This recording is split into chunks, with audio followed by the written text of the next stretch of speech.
السلام علیکم، میں ہوں پارس جہاں زیب۔ ارسطو نے کہا تھا کہ انسان سیاسی جانور ہے۔ اب مجھے نہیں پتا کہ یہ بات اس نے جانوروں سے مل کر کہی تھی یا سیاستدانوں سے ملاقات کے بعد، لیکن انسانی تاریخ ہمیں یہی بتاتی ہے کہ اندھی طاقت کو کنٹرول کرنے کے لیے دنیا نے قانون، ضابطے اور آئین بنائے، جن پر عمل کر کے انسانی معاشرے کو رہنے کے قابل بنانے کا سفر جاری ہے اور یہ رہتی دنیا تک جاری رہے گا۔ لیکن وہ کیا ہے کہ جس کے پاس اندھی طاقت آ جائے نا، پھر وہ خود ہی یہ ضابطے، خود ہی آئین اور خود ہی قانون بن جاتا ہے۔ اب جب سے پاکستان آپ دیکھیں کہ وجود میں آیا ہے، یہی جو کشمکش ہے وہ جاری ہے، لیکن بدقسمتی سے ہر کوئی 10 یا کوئی 20 سال بعد ملک وہیں کھڑا ہوتا ہے جہاں سے یہ سفر شروع ہوتا ہے، جہاں سے اس کا آغاز ہوتا ہے۔ پھر نتیجہ یہ کہ آج بھی ہم آگے بڑھنے کے بجائے وہی دائروں کے سفر میں ہی گھوم رہے ہیں۔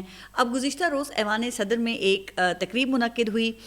اسٹیج پر 4 کرسیاں لگی تھیں جن پر صدر، وزیر اعظم، چیف جسٹس اور آئینی کورٹ کے پہلے سربراہ براجمان تھے۔ پھر جو چیف صاحبان رہ گئے تھے وہ ان کے سامنے بیٹھے ہوئے تھے۔ آئینی کورٹ کے سربراہ کی تقریب حلف برداری دیکھ کر مجھے وہ 2010 یاد آ گیا، جب اسی ایوان صدر کے اسٹیج پر بیٹھے یہی سیاستدان 18ویں ترمیم کی منظوری پر جمہوریت کی فتح کا خوب جشن منا رہے تھے۔ ہر طرف جمہوریت، بہترین انتقام ہے کہ نعرے لگ رہے تھے۔ بڑے فخر سے یہ کہا جاتا تھا کہ ہم نے 1 سال کی محنت سے اتفاق رائے کے ساتھ آئین میں ڈکٹیٹرز کی لائی ہوئی جو شکیں ہیں ان کو نکال بھار کیا ہے، جو جنرل ضیاء الحق اور جنرل مشرف نے 8ویں اور 17ویں ترمیم کے ذریعے شامل کروائی تھی۔ اچھا، پھر یہ بھی کریڈٹ لیا گیا کہ آئین میں درج ڈکٹیٹرز کے نام وہ بھی نکال دیے گئے ہیں۔ آج کوئی 15 سال بعد وقت ایک بار پھر اسی 0 پوائنٹ پر لے آیا ہے۔ وہی زرداری، وہی شریف اور وہی بریف، نہ شکلیں بدلی ہیں، نہ نعرے اور نہ ہی ارادے، لیکن ہاں آئین میں ایک بار پھر 8ویں اور 17ویں ترمیم کی روح داخل ہو گئی ہے۔ اچھا، اس کو بھی یہ لوگ اسی آپ دیکھ رہے ہیں کہ ذوق و شوق سے ڈیفینڈ کر رہے ہیں، جسے دیکھ کر مجھے استاد دامن کا ایک مصرع یاد آ گیا کہ میرے ملک کے 2 خدا، لا الہ اور مارشل لا۔ اب کہنے کو تو مارشل لا نہیں ہے، لیکن کہا تو جاتا ہے کہ 27ویں ترمیم نے مارشل لا کو آئینی حیثیت دے دی ہے۔ جو کام ماضی میں جسٹس منیر، مولوی مشتاق اور جسٹس ارشاد حسن کیا کرتے تھے، وہ کام آج ہماری جمہوری کٹ پتلیوں کے ہاتھوں سر انجام پا رہا ہے۔ اچھا، اب ایک ہوتی ہے چوری اور پھر اس پر سینہ زوری۔ بلاول بھٹو کو ہی دیکھ لیں، جن کا کہنا یہ ہے کہ کسی کا باپ بھی 18ویں ترمیم واپس نہیں کر سکتا۔ تو جناب بلاول صاحب، کسی کے باپ نے نہیں، آپ کے اپنے باپ نے یہ کارنامہ کر کے دکھایا ہے۔ انہوں نے تو اس سے بھی بڑی ڈیل کی ہے، 73 کے آئین کی روح ہی تبدیل کر دی ہے۔ بلاول صاحب، جہاں جبر اور زباں بندی کو سیاسی ہتھیار کے طور پہ تسلیم کر لیا گیا ہونا، وہاں آپ کیا بات کر رہے ہیں؟ لیکن وہ کیا ہے کہ یہاں کوئی تاریخ سے سبق ہی نہیں سیکھتا، حالانکہ جو کچھ یہ کر رہے ہیں یہ سب باتیں بہت جلد ان کے اپنے گلے پڑیں گی، مگر جو اقتدار کی ہوس ہے اس نے اتنا اندھا، اتنا بہرا کر کے رکھ دیا ہے کہ اپنی کرسی سے آگے یہاں کچھ دکھائی ہی نہیں دیتا اور نہ ہی کچھ سنائی دیتا ہے۔ اب اس حوالے سے میں ایک واقعہ بلاول بھٹو کے گوش گزار کر دیتی ہوں، جس کا شاید ان کے دربار میں کبھی ذکر ہی نہ ہو پائے۔ دراصل یہ ان کے اپنے نانا کے ساتھ مکافات عمل کا قصہ ہے، اور یہ واقعہ انہی استاد دامن کے ساتھ پیش آیا جن کا مصرع میں نے ابھی آپ کو سنایا تھا۔ کہتے ہیں کہ بھٹو دور میں استاد دامن نے حکومت کی پالیسیوں پر کچھ نظمیں لکھیں، جن میں خاص طور پر بھٹو کی پالیسیوں پر سخت یا کڑی تنقید کی گئی تھی کہ ایک طرف وہ بھارت سے 1000 سال تک جنگ کی بات کرتے تھے، جبکہ دوسری جانب وہ اندرا گاندھی سے شملہ معاہدہ کرنے کو بڑے بے چین تھے۔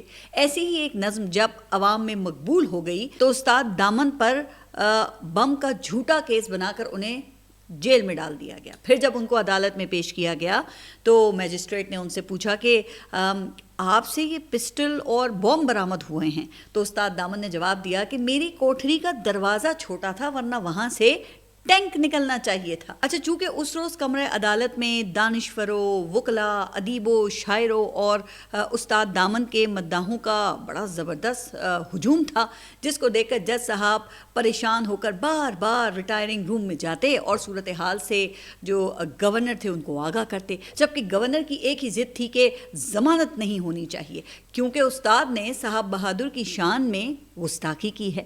حالانکہ وکیل بار بار یہ حقیقت بتا رہے تھے کہ جج صاحب استاد دامن شاعر ہیں، وہ جس ایک کمرے کے گھر میں رہتے ہیں وہ تو بھئی اتنا چھوٹا ہے کہ اس میں ایسی کوئی سرگرمی ہو ہی نہیں سکتی۔ بہرحال پھر جج نے استاد دامن سے پوچھا کہ آپ کیا کہنا چاہتے ہیں، جس پر استاد دامن نے پھر تاریخی جملہ کہا کہ جس نے آج مجھے کٹہرے میں ملزم بنا کر کھڑا کیا ہے، کل وہ مجرم بن کر اسی کٹہرے میں کھڑا ہوگا۔ اور پھر پوری دنیا نے دیکھا کہ جہاں استاد دامن کھڑے تھے وہیں پہ ذوالفقار علی بھٹو کھڑے نظر آئے۔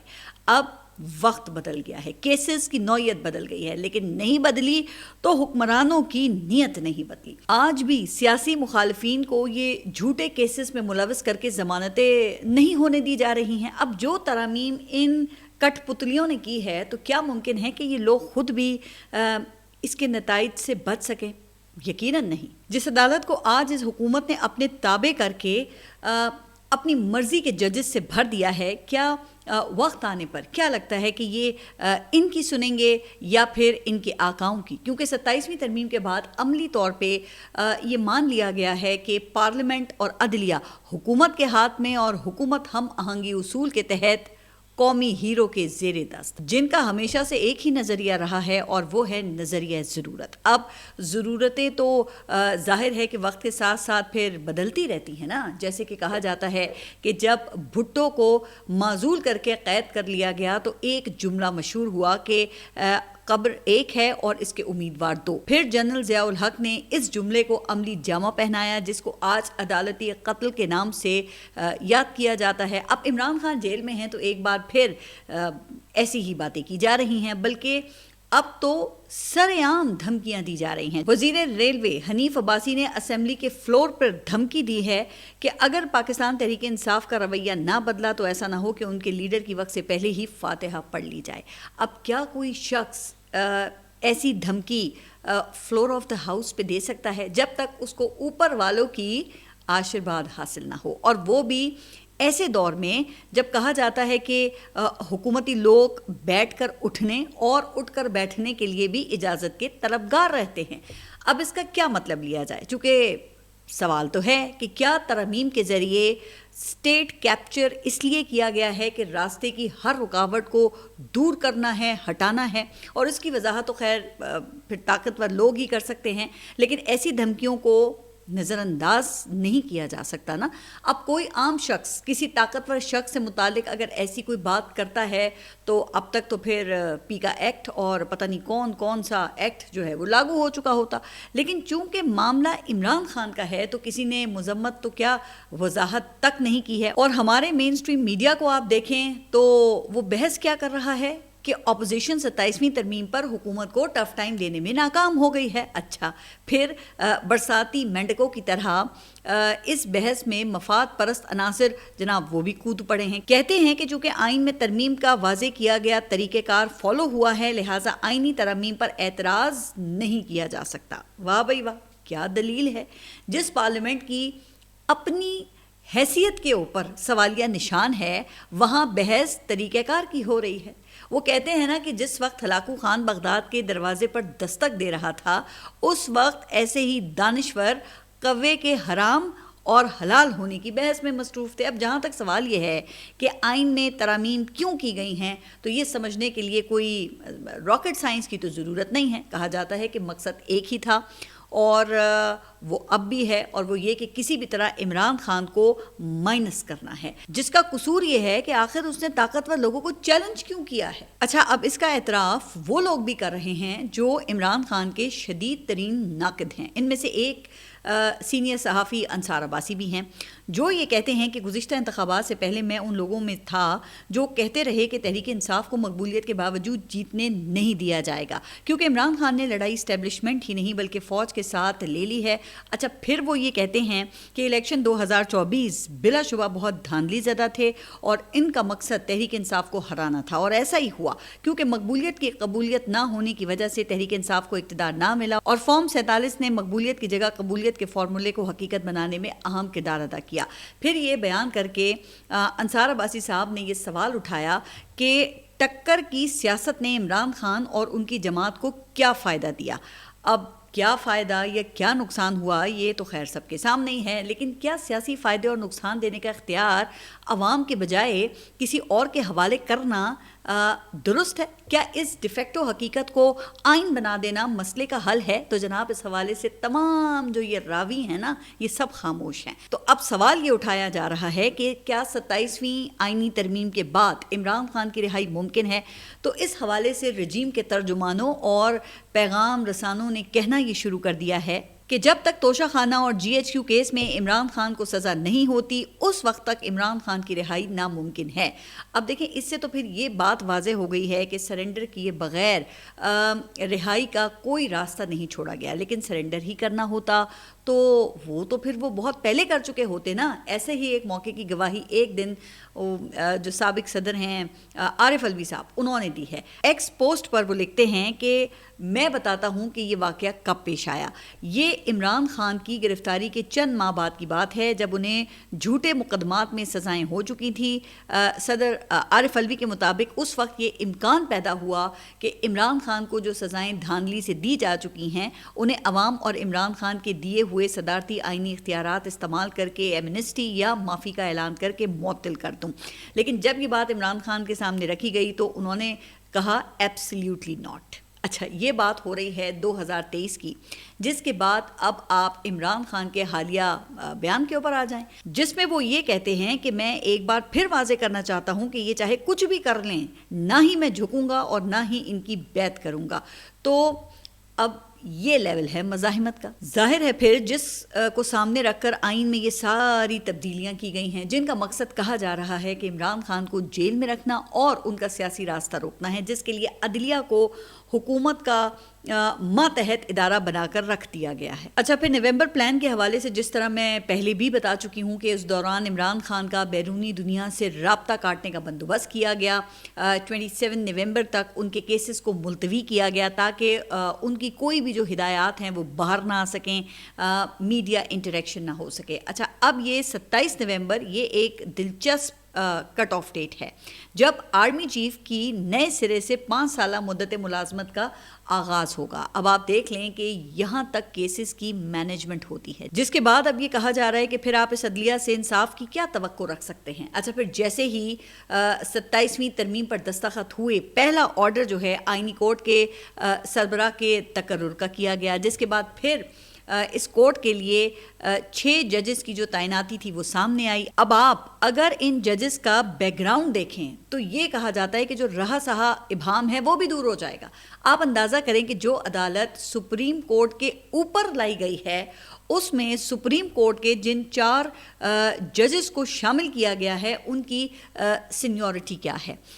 تو جسٹس امین الدین جو اس کورٹ کے سربراہ ہیں وہ سپریم کورٹ کی سینیورٹی لسٹ میں 4تھے نمبر پر موجود ہیں۔ پھر جسٹس حسن رضوی 9ویں نمبر پر، جسٹس عامر 21ویں نمبر پر اور جسٹس نجفی 23ویں نمبر کے جج ہیں، جبکہ جسٹس روزی خان کو بلوچستان ہائی کورٹ سے لایا گیا ہے۔ ظاہر ہے کہ پھر ان کی جو سینیورٹی ہے وہ 24 ججز کے بعد ہی بنے گی۔ اچھا، اسی طرح سے سندھ سے نامزدگی وہ اور بھی دلچسپ ہے۔ وہاں پر سندھ ہائی کورٹ میں 8ویں نمبر پر موجود جسٹس کے آغا کو لایا گیا ہے، یعنی ان سے پہلے موجود 7 ججز کو سپرسیڈ کیا گیا ہے۔ اب کہنے والے تو پھر یہ کہتے ہیں کہ اس کی وجہ یہ ہے کہ وہ پاکستان پیپلز پارٹی کے حمایت یافتہ ہیں، لیکن اہم بات یہ ہے کہ یہی وہ جج صاحب ہیں جنہوں نے جعلی ڈگری کیس میں جسٹس جہانگیری کے فریق بننے کی درخواست خارج کی تھی۔ اب سب کو ہی پتہ ہے کہ جسٹس جہانگیری کا تنازع وہ کن قوتوں کے ساتھ چل رہا ہے. اچھا پھر خیبر پختونخوا سے ایک ریٹائرڈ جج جسٹس ارشد حسین شاہ کو لایا گیا ہے جو جبری گمشدگیوں کے کمیشن کے سربراہ ہیں اور نگران وزیر اعلیٰ رہ چکے ہیں. اب ظاہر ہے کہ جبری گمشدگیوں کے کمیشن اور نگران وزارت اعلیٰ کس کی سفارش پر وہاں پہ تقرریاں ہوتی ہیں یہ بھی ایک اوپن سیکرٹ ہے. تو جناب یہ ہے پھر آئینی عدالت کی کمپوزیشن جو کہ سپریم کورٹ سے بھی اوپر کا فورم ہے. اب ایسے فورم سے پھر کتنے مثبت فیصلوں کی امید کی جا سکتی ہے سوال تو ہے. اب اس کا اندازہ آپ اس جاب کے لیے محترم ججز کی جو کوالیفیکیشن ہے اسے دیکھ کر سکتے ہیں. لیکن حکومتی فیصلوں پر جس طرح کی مہر آئینی بینچ نے ثبت کی ہے, جس طرح کے فیصلے دیے ہیں, تو یہ رجیم یہ اسی کا تسلسل ہے. اب یہ دیکھنے والوں پر منحصر ہے کہ اسے قومی ہم آہنگی کے طور پر لیں یا پھر قومی پسماندگی کہہ کر افسوس کا اظہار کریں. مثلاً جسٹس امین الدین خان نے مخصوص نشستوں کے کیس میں اپنا جو اختلافی نوٹ ہے وہ دیتے ہوئے یہ تک کہہ دیا کہ کوئی ریاستی ادارہ ایسے عدالتی حکم کا پابند نہیں جو آئین سے مطابقت نہ رکھتا ہو. اب آئین سے کس چیز کی مطابقت ہے تو اس کی تشریح تو اب آئینی کورٹ میں جا کر ہی کریں گے. ان کی سہولت کے لیے حکومت نے کھلا میدان دیا ہے. ترمیم کے ذریعے آئین میں لکھ دیا ہے کہ وفاقی عدالت آئین کی تشریح کے لیے ماضی کی سپریم کورٹ کے کسی فیصلے کی پابند نہیں. یعنی کہ اگر کسی حکومتی ایکشن کو ماضی میں سیاہ کہہ کر مسترد کیا گیا ہے تو یہ بات ضروری نہیں ہے کہ وفاقی عدالت کے وہ بات آڑے آئے. وفاقی حکومت اس سیاہ کو سفید کرنے کا اختیار رکھتی ہے. تو اب اس سے آئین سازوں کی توقعات کا اندازہ پھر بخوبی لگایا جا سکتا ہے. اچھا پھر جسٹس منصور علی شاہ کی سربراہی میں سپریم کورٹ کے بینچ نے پاکستان تحریک انصاف کو خصوصی جو نشستیں تھیں وہ دینے کا فیصلہ کیا. تو پھر جسٹس امین الدین خان نے اپنے اختلافی نوٹ میں لکھا کہ ہماری جرت نہیں کہ انہیں یعنی کہ پاکستان تحریک انصاف کو ریلیف دیں جو کیس میں فریق ہی نہیں. لیکن بدقسمتی سے جسٹس منصور نے یہ جرت کر دکھائی. اچھا اب ان حالات میں پھر جسٹس منصور علی شاہ کو اس کا خمیازہ تو بھگتنا ہی تھا جس کی وجہ سے انہیں پھر استعفیٰ دینا پڑا, جس کے انتظار میں صدر مملکت لگتا ہے کہ بالکل ہی تیار بیٹھے ہوئے تھے. ادھر استعفیٰ آیا اور ادھر اسے قبول کر لیا. اب کیا جاتا اگر دکھانے کو ہی صحیح کم از کم استعفے میں جو لکھی گئی باتیں تھیں ان پر غور کرنے کے لیے کوئی ایک آدھ دن ہی صدر صاحب لے لیتے, غور نہ بھی کرتے, رسم ہی پوری کر لیتے. لیکن نہیں, آزاد کشمیر حکومت کی چابی بھی تو آخر لینی ہے نا. اس پر میں بھی آگے بات کرتی ہوں, مگر اہم سوال یہ ہے کہ کیا دو سینئر ججز کے استعفوں سے کوئی عدلیہ بحالی یا پھر وکلا تحریک وہ جنم لے سکتی ہے. تو اس حوالے سے بظاہر ایسا کچھ ہوتا ہوا تو دکھائی نہیں دے رہا ہے, کیونکہ بتایا یہ جاتا ہے کہ اس فرنٹ پر بھی فیلڈنگ پہلے سے ہی لگی ہوئی ہے جو کسی متوقع شاٹ کے سامنے آہنی دیوار کی طرح کھڑی ہے. اگرچہ اس حوالے سے کراچی بار وہ کافی متحرک دکھائی دے رہا ہے. لاہور میں بھی وکلا کے اندر ایک رد عمل ہے. پھر جسٹس اطہر من اللہ بذات خود جنرل مشرف کے خلاف آپ کو یاد ہوگا کہ عدلیہ بحالی تحریک کے کوارڈینیٹر اور ترجمان بھی رہ چکے ہیں. لیکن اس دور میں مجموعی طور پہ بارز کے اندر عدلیہ بحالی تحریک کے لیے فضا سازگار تھی, اور اس کے مقابلے میں آج یہ کہا جاتا ہے کہ بار ایسوسیشنز ایسے گروپ کے کنٹرول میں ہیں جو اس نظام کے سب سے اہم سہولت کار ہیں. اب اس گروپ کے جو نمائندے ہیں وہ تو کھلے عام یہ باتیں کرتے ہیں کہ جسٹس منصور علی شاہ کے فیصلے ہی ان کا قصور ہیں. اچھا یہ باتیں کرنے والے اس سے پہلے انہی دو ججز کو آئین کا محافظ قرار دے چکے ہیں جب جسٹس منصور علی شاہ کی وجہ سے قاضی فائز عیسیٰ کے خلاف حکومتی ریفرنس وہ مسترد ہوا تھا. تو یہی وکلا نمائندے جسٹس منصور علی شاہ کے بڑے گن گاتے پھرتے تھے. آج وہ ان پر سیاسی ایجنڈے کا الزام لگا رہے ہیں. ویسے کیا تضاد و منافقت ہے نا کہ جب جسٹس اطہر من اللہ اسلام آباد ہائی کورٹ کے جج تھے اور میاں محمد نواز شریف کو ریلیف دے رہے تھے, پھر عمران خان کے خلاف عدم اعتماد کی رات وہ عدالت کھول کر بیٹھ گئے تھے. تو اس وقت یہی ایسن بھون گروپ یہ جسٹس اطہر من اللہ کو انسانی حقوق کا چیمپئن قرار دے رہا تھا. آج وہی اطہر من اللہ ہیں جو کہ سیاسی جج بن گئے ہیں چونکہ انہوں نے رجیم کی دم پر پاؤں رکھ دیا ہے. تو دیکھیں سوالات تو ہو رہے ہیں نا کہ آج کیا ہماری بار ایسوسیشنز کو انسانی حقوق کی کوئی پامالی نظر نہیں آ رہی؟ اب عدالتی حکم کے باوجود ایک صوبے کا وزیر اعلیٰ اپنے سیاسی قائد سے ملاقات تک نہیں کر پا رہا. وہ چھٹی بار ناکام واپس ہوا ہے. کیوں؟ کیونکہ حکم کسی اور کا چلتا ہے، اجازت کہیں اور سے لینی پڑتی ہے، اور یہ بارز کے نمائندوں کو بالکل دکھائی نہیں دیتا۔ خیر، یہ تو ہو گئی بار کی سیاست، لیکن دوسری طرف اب تحریک تحفظ آئین کا گزشتہ روز ایک ہنگامی اجلاس منعقد ہوا، جس میں جو آئندہ جمعہ ہے اس کو یوم سیاہ منانے کا اعلان کیا گیا ہے، اور اپنے اعلامیے میں انہوں نے کہا کہ 27ویں آئینی ترمیم بشمول 26ویں ترمیم آئین کے بنیادی ڈھانچے کے خلاف ہے اور جمہوریت کے بنیادی ستون عدلیہ پر ایک وار ہے، جس نے عدلیہ کو انتظامیہ کے ماتحت کر دیا ہے، آئین کا بنیادی ڈھانچہ تباہ کر دیا ہے، شخصی بنیاد پر آئین میں ترامیم کی گئی ہیں، لہٰذا ہم مطالبہ کرتے ہیں کہ آئین کو اصل شکل میں بحال کیا جائے، اور اس حوالے سے پھر پیر کو قومی اسمبلی سے سپریم کورٹ تک واک کرنے کا بھی اعلان کیا گیا ہے۔ اب ان مطالبوں اور واکوں سے مجھے نہیں معلوم کہ اس حکومت پہ کیا کوئی فرق یا کوئی اثر پڑے گا، لیکن احتجاج نہ ہونے کا مطلب یہ نہیں ہے کہ حکومت کو عوامی قبولیت مل گئی ہے، چونکہ جبری قبولیت وہ زیادہ دیر تک چل نہیں سکتی نا، اسے آخر ایک دن ختم ہونا ہی ہوتا ہے۔ ہر رات کے بعد ایک صبح طلوع ہوتی ہے، اور یہی فطرت کا اصول ہے، لیکن فی الوقت کہا جاتا ہے کہ حکومت اور مقتدرہ ایک پیج پر ہی نہیں بلکہ ایک سطر پر بھی موجود ہیں۔ اب وہ سطر کیا ہے؟ بظاہر تو لگتا ہے کہ یہ چند شخصیات اور سیاسی گروہوں کا تحفظ ہے۔ ابھی 27ویں آئینی ترمیم کی سیاہی خشک نہیں ہوئی تھی کہ آپ دیکھ رہے ہیں کہ 28ویں ترمیم کی باتیں وہ بھی شروع ہو گئی ہیں۔ ایسی باتیں ہو رہی ہیں کہ 27ویں ترمیم میں چیف جسٹس، آئینی بینچ کے چیف اور آرمی چیف کا احاطہ کیا گیا، لیکن ایک چیف رہ گئے۔ اب کہا یہ جاتا ہے کہ ان کو 28ویں ترمیم کے ذریعے اس ایکسکلوسیو کلب کا حصہ بنایا جائے گا۔ جی ہاں، میں بات کر رہی ہوں چیف الیکشن کمشنر کی، جن کو آئینی ترمیم کے ذریعے 5 سال کے لیے تعینات کیے جانے کا امکان ہے۔ اب معلوم نہیں ہے کہ ایسا ہوگا یا نہیں ہوگا، لیکن لگتا ایسا ہے کہ آئین بھی وہ W11 کی منی بس بن گیا ہے، جس پر ہر کوئی سوار ہونے کی کوشش کر رہا ہے۔ خیر، اب کسی اور کو تو کچھ ملے یا نہ ملے، لیکن پاکستان پیپلز پارٹی کو بہرحال آزاد کشمیر کی حکومت مل گئی ہے۔ مشن نومبر مکمل ہوتے ہی عدم اعتماد کی تحریک پیش ہو گئی ہے۔ پھر فیصل راٹھوڑ پاکستان پیپلز پارٹی کے نامزد امیدوار بن گئے ہیں۔ اگلے کچھ عرصے میں جی بی حکومت بھی مل جائے گی، اور پھر ہر طرف راوی چین ہی چین لکھے گا۔ تو اب اگر ایسی ڈیلوں سے ملک چلانا ہے تو پھر دیکھ لیں چلا کر، ورنہ نہ پہلے ایسا ہوا ہے اور نہ آئندہ اس کا کوئی امکان ہے۔ اب آپ خود ہی دیکھ لیں کہ باقی تو اس رجیم نے ہر حد ہی پار کر لی ہے، لیکن ابھی تک چینی کی قیمت وہ کنٹرول نہیں ہو پائی، اور چینی کی قیمت 229 روپے فی کلو تک پہنچ گئی ہے۔